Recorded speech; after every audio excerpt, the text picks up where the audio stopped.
This tutorial covers the chi-square test for independence. I recommend you follow along in the Student Study Guide with IBM SPSS workbook. I have a confession to make. When I was looking for the data set that matches the data provided in the workbook, I couldn't find it. But I realized we have an opportunity to show you how to enter data based on output. And this only really works with chi-square analyses, because with chi-square we've got nominal variables, meaning that they're categories. If you look at the chi-square test of independence section in the workbook, you'll notice that we have the output for our chi-square analyses between health status and age perception. So health status, called here health org, is coded as healthy and unhealthy. And in SPSS, we have that coded as 1 and 2. And then aging perception, the person is either perceived as younger, equal meaning their actual age, or older. And in SPSS, we have that coded as 1 equals younger, 2 equal 3 older. And so with this information, we can actually enter our data, recreate our data set based on the output. And let me show you how. We have 4 participants who are coded as healthy, or 1, and perceived to be younger than their actual age.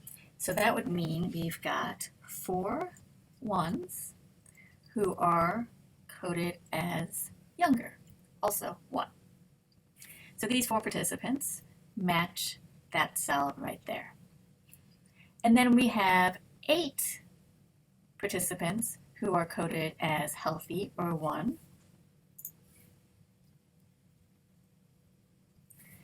who are perceived to be their actual age or equal to their age, which is a 2.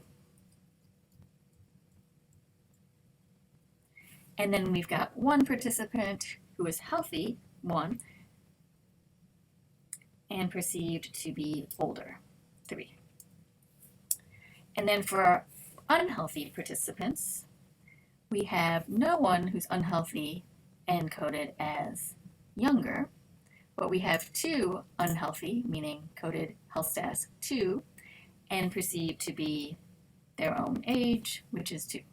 So these 2 participants are represented here.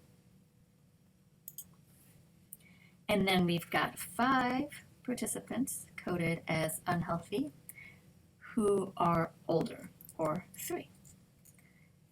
And so our data here matches the cells here, and we've got a total count, or a total N, of 20. To run a chi-square analysis, we go to Analyze, Descriptive Statistics, and then cross tabs. And then we send one of our variables, in this case I'm going to send health status to my row and age perception as my column. And then I'm going to click on Statistics and select chi-square, and then also the phi and Kramer's V for our effect sizes.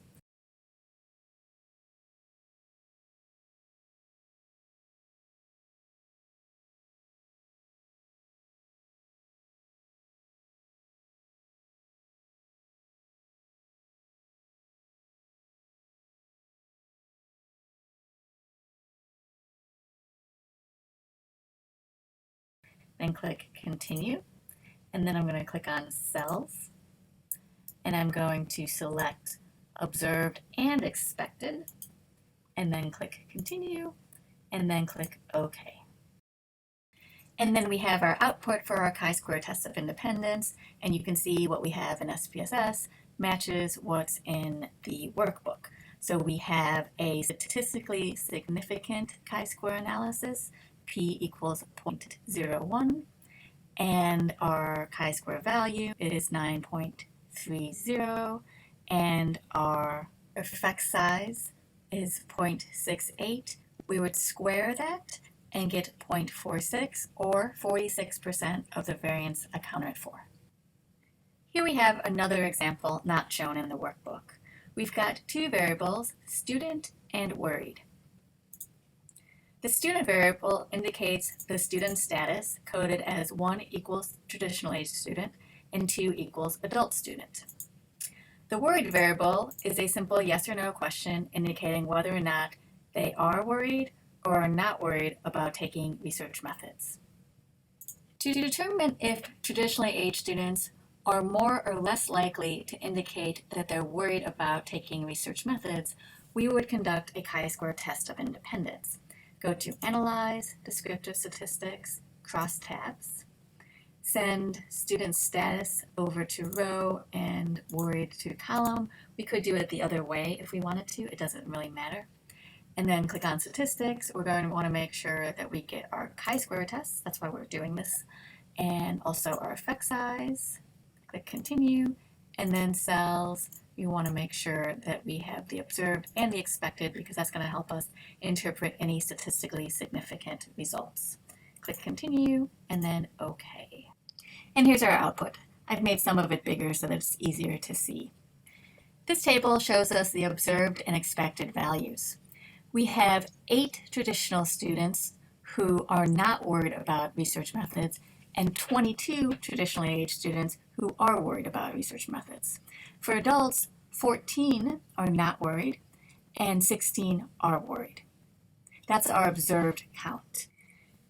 For a chi-square test of independence, the observed count is compared to the expected count to determine if there's a statistically significant difference. The expected count is what would be expected if the results were completely unrelated or completely independent of each other. And down here we have the results. Take a second and look at the results and see if you can figure out if this is a statistically significant result or not. The answer is the result is not statistically significant because p is greater than 0.05.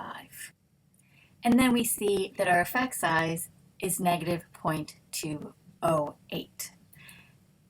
To calculate the proportion of variance accounted for, we would take that number and square it.